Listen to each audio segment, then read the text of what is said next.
probably the longest nice moment we've had on the show ever, where we did throw some pettiness under our breath. Even when we were recording in your room, pause.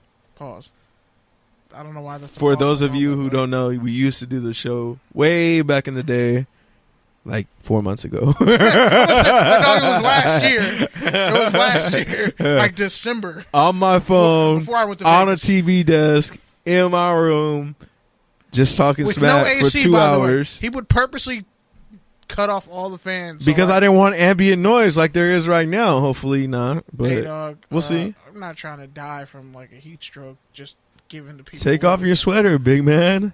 Hey man, then I'm gonna be cold. So what's the point? And it's still hot without the sweater. So no. Anyway, shout out to Dr. Bennett Omalu, the doctor who essentially was Will Smith played in the movie Concussion. He pretty much uncovered all this stuff, and he recently quit his job for the San Joaquin. He pretty much quit his job as a medical examiner in San Joaquin County. A lot of murders been happening out there, and pretty much the police department has been complicit in losing body parts and all types of craziness. So yeah, medical examiners have a really tough job. So be nice to them. And some of these doctors really are trying to help save the world, but they magically end up getting murdered or exiled. So yeah, shout out to positive vibes, Dr. Bennett Omalu. We got to keep cats like that alive. KB taking people to school for his tantrum today. So KB, medical school. So KB, do you want to go ahead and give people some notable undrafted free agents that they should know about? Oh yeah, this is gonna be fun. I'm going to lead off with Quentin Meeks, corner out of Wisconsin? Stanford. Whoa. Sorry, same colors. My bad. Wisconsin doesn't produce corners like that. My bad. Wrong white school. My bad. Man. now I got to take away your clap. Thanks a lot. Pause. Oh, man. Okay, so I'm just going to start with certain teams. The Buffalo Bills got Levi Wallace out of Alabama and receiver Robert Foster out of Alabama. Robert Foster, who's a 5-star recruit coming out of high school, ran a 4.41 at the combine. Really great athlete, has a lot of potential. It's just he really got virtually no run because they literally only threw the ball to Calvin Ridley. I'm not even joking. He got especially last year 70% of all the catches. I think he had 13 catches last year. And Levi Wallace, scrappy corner. This Alabama group, Nick Saban knows how to coach DBs. So even if you're the worst corner on Alabama's defense, and you go to the combine and somehow run a 4.35, you're still going to get drafted because you played at Alabama, and there's just a level of respect. So there, those two guys signed with the. You don't have to give us a team by team breakdown. Just give us some topical people that we should know. That's why. Yeah, I'm not. Look out for J.C. Jackson, corner out of Maryland. He was supposed to. People were saying he was going to be a mid-round pick or whatever. He ended up not getting drafted, and he signed with the New England Patriots. And the Patriots love Maryland and Rutgers players, so keep that in mind. You also have the Cincinnati Bengals. They got South Florida, the greatest quarterback in South Florida history, Quentin Flowers. Some people actually tried him out at running back, but he signed on as a QB. So, root for him all the way. He could develop into a Seneca Wallace. We don't know. That'd be dope. Shout out to him. Chris Worley. A great man backup. Yeah, man. But he's great. He lost his mother and his father. And his uncle died when he was in the senior year of college. Shout out to Quentin Flowers. Everyone who knows him has nothing but great things to say about him. He pretty much is considered a son to Charlie Strong, USF head coach. Oh, and just to throw in some college football news, Blake Barnett, who Josh Rosen slandered pre-draft and was ranked ahead of him in high school. That was the funniest thing of the whole draft season. he said he remembered exactly who was in front of him coming out of high school. And Blake Barnett was supposed to be the guy, won a national championship at Alabama, but stupidly transferred to Arizona State and then got no run. Shout out to Herman Edwards. And now he's transferring to the University of South Florida to play. He's eligible immediately. So who knows? He'll probably be one of those like 5-star QBs that like are really good but are gonna go undrafted. Yeah. So keep that out. Keep that in your head a year away from now.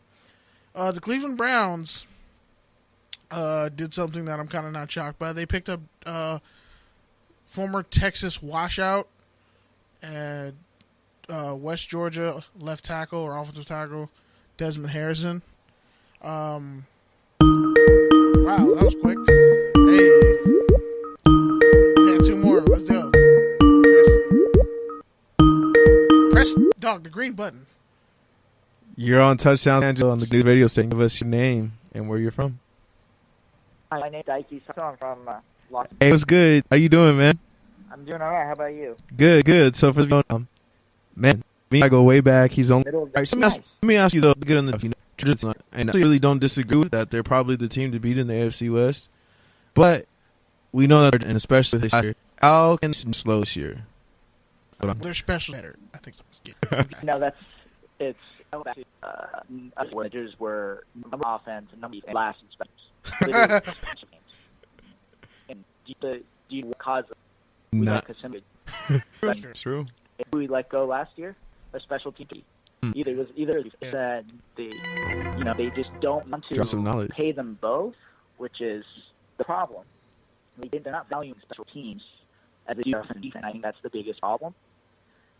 And I think they think special teams players are more replaceable, but in years past, I just gave you a few instances where it's not true. It's like a good special teams player is hard to come by, just like any position in this. I think especially because it's so refined. Like, you have a specific skill set. Exactly. Obviously, no player dreams to be a full-time special teamer.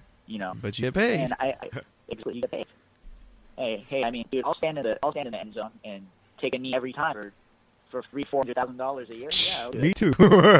Return kicks and you may or may not get knocked out. This is an interesting point. You look at that offense. Melvin Gordon is not really. He just doesn't have breakaway speed. Like, we just have to accept that fact. But I mean, it had kind of like a by committee approach last year. It's unfortunate Woodhead never really worked out after he got injured. So who do you see possibly stepping up at running back outside of Melvin Gordon to spell him? I'll be honest with you, I'm really not that optimistic about it. Eckler was okay.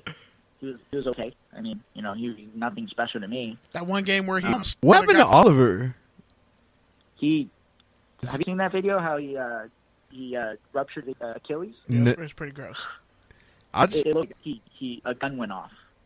It just went... I just remember when he tore up the ears a couple of times. I was like, man, this kid is crazy. That guy was... He hasn't been the same since. Darren Sproles. No. He was a born-man Darren Sproles. He was not the same. Ever. All right, man. So any other points you want to make on the Chargers draft offseason, upcoming season? For them, I think it's all mental. It's like they just need to stop, messing up and keep high. They've been through injuries recent years, and it's tough. And the AFC West is stacked. I think it's what will be tough this year. Especially those pass rushers, man. Everyone got them. Man, those pass rushers are nasty. I'm the one thing that I'm not looking for. Yeah, dang Broncos. Twice a year. The Broncos. Twice a year from the Broncos is Bradley Chubb. Bradley? That guy turned into a halfway decent pass rusher. Man, watch him. With Von Miller and Shane ranking off the bench just because. And then they got Shaquille Barrett still. Yeah, he played good too at the end of the year. Derek Wolf, who I think is still using steroids. I don't know. Shane Ray, he's gonna get traded. Yeah, probably. He's not last. He'll get traded. Yeah, probably. All right, man. So go ahead and plug your social channels so people can follow you. If you guys want to follow me, you guys can follow me at Sato_Daiki on Twitter, and that's pretty much my channel. Perfect. I usually post stuff on there. But yeah. All right, man. Well, thank you for joining us on this Thursday and giving us some Chargers perspective. You're awesome. Hopefully we can do it again soon. Yeah, anytime. All right, man. Have a great night and a great week. You too. Bye. Yeah, pretty dope, man. Shout out to Daiki. Said it right. You said it you know I'm horrible at these, bro. You're the name sayer on the show. Or I just step back and let the man who his mom gave him that name. Let him say it. Yeah, pretty much. That's what I was trying to do. But that was actually pretty dope, man. I haven't heard like good Chargers commentary like that ever. I was actually gonna say ever, but I thought I'm it trying might to be be a nice. hyperbole. Like even listening to mainstream Fox Sports, which is their station, I don't hear. Even on 1090, I don't hear stuff like that. I know, and he actually like knows like Chargers history, dropping names and stuff. He knows Chinnon Willis is going to be a project at outside linebacker. Like, I respect that. He didn't just say, like, oh, he's going to be a perfect fit. If you were running a 3-4, I'd say yeah, but it's going to take him some time. And I think they really just need to talk about the fact that outside of Melvin Ingram, if he goes down, they have no running game. You mean Melvin Gordon? I mean, I said Melvin Ingram? Yeah, you did, GFE. Wow. But I mean, Boo. they're both Melvin. Hey, that's fire, though. That sounds like I'm about to hit you with the ultimate clapback track. That actually sounds like one of those songs on Pusha T's mixtape, Fear of God. I think it was a mixtape. Whatever. But speaking of names that I do know. All right, you're finishing your undrafted free agent seg? And this is where it gets good. KJ Malone, offensive lineman at LSU, son of Karl Malone. Are you making fun of him? Are you saying boo because Karl Malone has because a bunch he's of a kids? 6'4" tackle? Well, that a bunch of and, kids, and he doesn't and talk to him. Yeah, and he's a 6'4" He worked his tackle, way up. He's gonna play guard. moving too. to guard.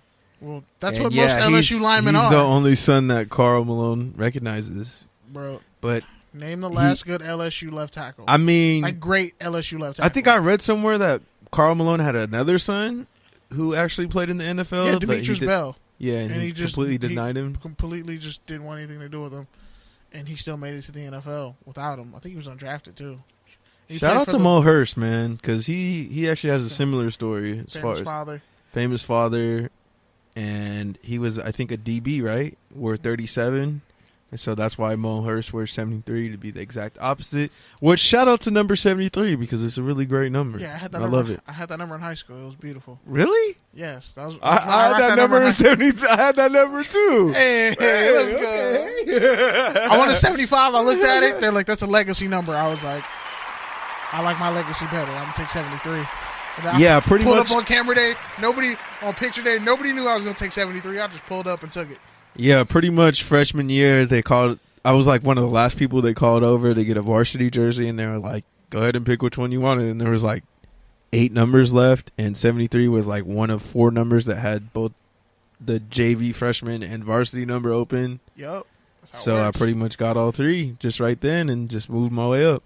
Yeah, I had some teammates took 76, 77. I was like, all right, bet. Most of the tackles, they're taking like 70s. 75 is going to be gone. I had 75 freshman year and on JV, but I was like, nah, I want 73 for VAR because it called me. It's a lucky number for me for some reason. But all anyway, right, enough of the tangent. Go ahead. Shout out to Michael Bagley.